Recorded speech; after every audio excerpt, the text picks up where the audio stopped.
I'm David Sandstrom, Vice President and Financial Advisor at Landaas Company.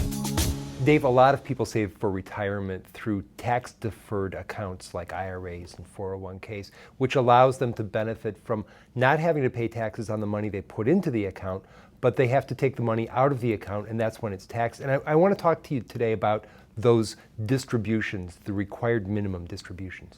Yes, Joel, required minimum distributions, or RMDs as they're commonly referred to, are the government's way of having us start an income stream from those accounts in retirement. So the government has given us the benefit to let that money accumulate, earn interest, grow throughout our working careers, but at some point in time it's intended to be spent in retirement.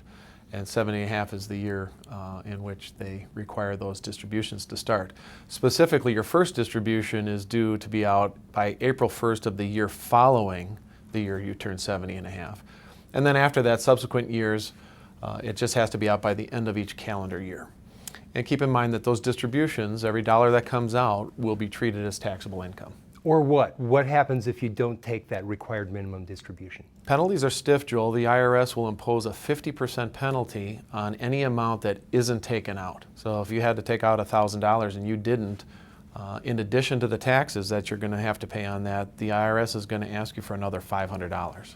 Required minimum distribution, how do I know what the minimum is? So Joel, it's a combination of things that the IRS looks at to determine the amount that has to come out each year.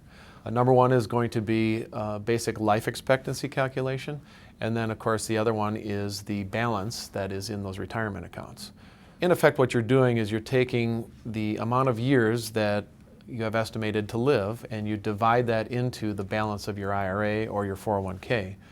And that amount will then be your RMD for that year. And there are calculators that figure that out from the IRS and the Financial Industry Regulatory Authority. That's correct. Widely available, Joel, but remember the burden is on the taxpayer to make sure they know that their RMD is due that year and how much that RMD is. So that first RMD sounds complicated, 70.5. So I'm April 4th birthday, I turned 70.5 on October 4th. That means I need to take my first RMD by the following April 1st, and then the next RMD has to be in that same calendar year. Yes, potentially, Joel. You can take it out though in that year you turn 70.5, and that's most common for people to do, because people like to spread out that income. Otherwise, you're taking two distributions in the same tax year.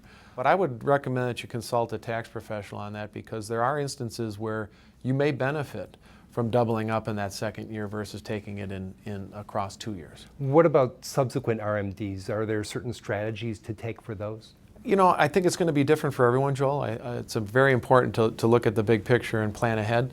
It's very different for every individual. So think about it, if you're using the RMD for, let's say, your living expenses, people like to set up possibly a monthly distribution throughout the year that equals the RMD.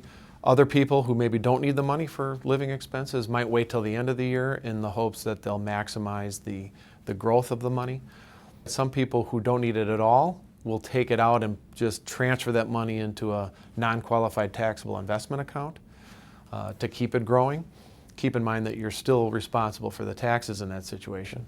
And then there's also something known as a qualified charitable distribution, where you can designate your RMD for the year to a charity, and if it goes directly to that charity, the government won't collect any taxes.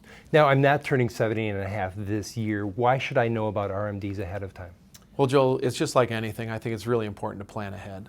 Some people are in a unique situation where potentially their income will go up in retirement and they might pay more taxes. So there might be a strategy in which you take some distributions early, before 70.5, to lower the amount so that you're taking smaller distributions in retirement. I would recommend talking with a tax professional well in advance so that you can devise a plan which is going to help you minimize the amount of taxes that you pay.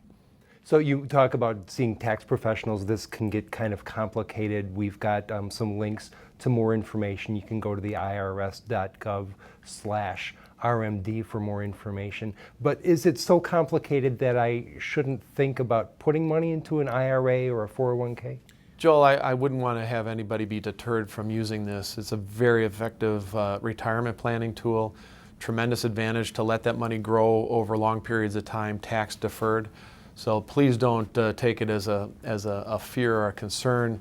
but there are some pitfalls along the way if you don't do it correctly. So as with anything in investing, pretty good idea to enlist the help of a professional and to always plan ahead.